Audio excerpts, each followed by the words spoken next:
Anda masih menyaksikan Net Yogya. Dampak siklon Cempaka masih dirasakan warga Kulon Progo. Rabu malam, angin kencang porak-porandakan tenda-tenda pedagang kaki lima di kompleks Alun-Alun Wates.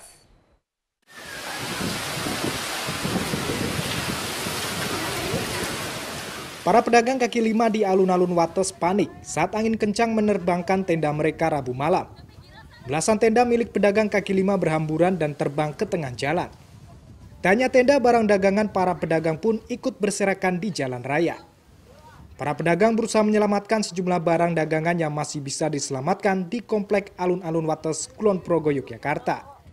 Ini kena angin, Mas. Kena angin langsung roboh seketika. Mendadak. Kencang sekali. Terus apa saja yang rusak? Ini tenda-tenda pada rusak semua. Kira-kira 6-7 tenda. Selain itu? Setelah itu wedang ronde, hajir ya habis. Terus kilok, timol habis semua. Tadi berapa lama itu angin kencang? Ya kurang lebih 10 menit. Muter-muter kayak angin puting beliung. Semua aku lari. Takut toh. Untung tak didapat, gerobak dan sejumlah perabot mereka rusak dan pecah akibat angin kencang. Ya berapa ya? Kurang lebih, kalau komplit sama gerbangnya 500-an lebih.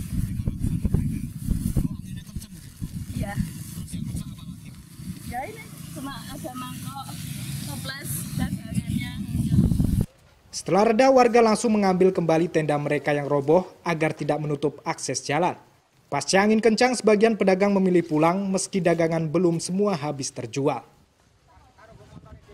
Agung Nugroho melaporkan untuk Net.